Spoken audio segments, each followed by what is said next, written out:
राजस्थान में लगातार मुख्यमंत्री चेहरे पर संशय बना हुआ है, चर्चाओं का विषय छिड़ा हुआ है। ऐसे में जो कैंडिडेट्स हैं, उसमें वसुंधरा राजे, बाबा बालकनाथ, दिया कुमारी, इन लोगों के नाम सामने आ रहे हैं। लेकिन अगर हम बात करें वसुंधरा राजे की, तो वो 2 बार की मुख्यमंत्री रह चुकी हैं राजस्थान की। लेकिन ऐसे में अभी भी वो प्रायोरिटी लिस्ट पर क्यों नहीं है और दूसरे लोगों के नाम क्यों सामने आ रहे हैं? आज इस वीडियो में हम उन्हीं सभी के बारे में चर्चा करेंगे। तो पिछले 1 साल से बता दें कि भारतीय जनता पार्टी ने वसुंधरा राजे को पार्टी से कहीं ना कहीं साइडलाइन किया हुआ है। इसके पीछे काफी कारण समझे जा रहे हैं और जब राजस्थान में चुनाव प्रचार चल रहा था तो पोस्टर्स में तो दिखी वसुंधरा राजे, लेकिन अगर बात करें उनके मंच पर भाषण देने की या फिर खुलकर कहीं पर बोलने की, तो वहां पर उनकी मौजूदगी काफी कम नजर आई थी। इसके पीछे क्या कुछ कारण है तो वो जान लीजिए। दरअसल वसुंधरा राजे और प्रधानमंत्री मोदी के बीच पिछले कुछ समय से अनबन चल रही है।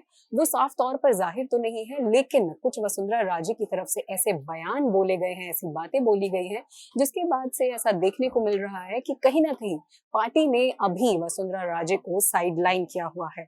तो बता दें कि राजस्थान की राजनीति में वैसे तो वसुंधरा राजे को महारानी के नाम से जाना जाता है और काफी चर्चाओं में वो रहती है महारानी के ही नाम से। लेकिन 2 बार प्रदेश की सीएम रहने के बावजूद भी इस साल हो सकता है कि उनकी तीसरी बार एज मुख्यमंत्री वापसी ना हो राजस्थान में। तो इस रेस में काफी सारे नाम हैं, आलाकमान की तरफ से सब पर नजर डाली जा रही है, नजर बनाई जा रही है। लेकिन अब बात करें कि क्या कुछ हुआ था जिसकी वजह से ऐसा हो रहा है, तो बात है ये 2014 की, यानी कि 9 साल पहले प्रधानमंत्री नरेंद्र मोदी चुनाव लड़ रहे थे। बहुमत से जीत हासिल की प्रधानमंत्री नरेंद्र मोदी ने और भारतीय जनता पार्टी ने बहुमत के साथ सरकार बनाई। ऐसे में जो पार्टी का नेतृत्व है या जितने भी पार्टी के कार्यकर्ता हैं, बड़े नेता हैं, उन सभी ने जितना भी श्रेय है वो मोदी के सर पर ही बांधा था।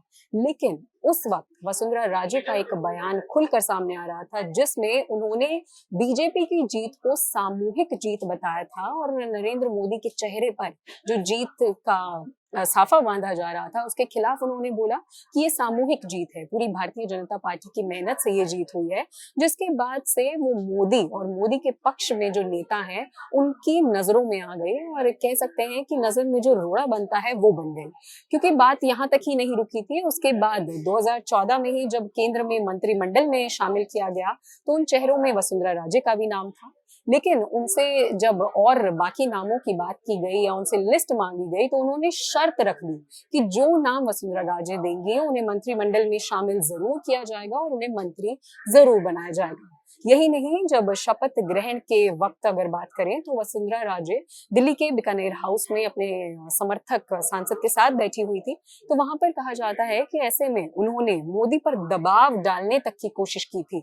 इतना ही नहीं, 2014 में वसुंधरा के बेटे दुष्यंत को मोदी सरकार ने अपनी कैबिनेट में शामिल नहीं किया, तो इस बात पर भी खुलकर वसुंधरा राजे ने अपनी नाराजगी जाहिर कर दी थी। तो अगर राजनीतिक तौर पर बात करें तो ये कुछ घटनाएं रही हैं जिन्होंने मोदी और वसुंधरा के बीच में एक ऐसे दायरे को खींच दिया है, एक ऐसी लाइन को खींच दिया है, जिसकी वजह से अभी जो चुनाव हुए या राजस्थान में मुख्यमंत्री का चेहरा होने के लिए वसुंधरा राजे टॉप लिस्ट पर नहीं मानी जा रही हैं और कहीं ना कहीं साइडलाइंड नजर आ रही है। क्योंकि जो टकराव है उसका जो खामियाजा है वो वसुंधरा राजे को इस बार चुनावों की जीत के बावजूद भी भुगतना पड़ सकता है। 2 बार की मुख्यमंत्री रहते हुए जहां वसुंधरा राजे तीसरी बार मुख्यमंत्री बनने के सपने देख रही होंगी, वहां पर इस टकराव के चलते ऐसा काफी संभव है कि इस बार वो राजस्थान की मुख्यमंत्री ना बने। इसी वजह से जब ये चर्चाएं आई थी कि अब सीएम उम्मीदवार को लेकर जंग छिड़ चुकी है, तो वसुंधरा राजे ने सबसे पहले एक्शन लिया था। उन्होंने विधायक दल की मीटिंगें बुलाई थी, काफी सारे विधायकों से उन्होंने बातचीत भी करनी शुरू कर दी थी। लेकिन फिर भी अभी भी वसुंधरा राजे का नाम मुख्यमंत्री बनने की रेस में टॉप लिस्ट पर नहीं माना जा रहा है। आपको क्या लगता है कि राजस्थान के मुख्यमंत्री कौन होना चाहिए, या जो सत्ता की कुर्सी है उस पर किसको बैठना चाहिए? क्या वसुंधरा राजे ही हैं वो सही कैंडिडेट जो राजस्थान की सत्ता को संभाल सकती हैं, या फिर जो चर्चित नाम रहे इन चुनाव प्रचारों में बाबा बालकनाथ, दिया कुमारी, इनको मौका देना चाहिए? आपको क्या लगता है? हमें कमेंट करके जरूर बताइएगा।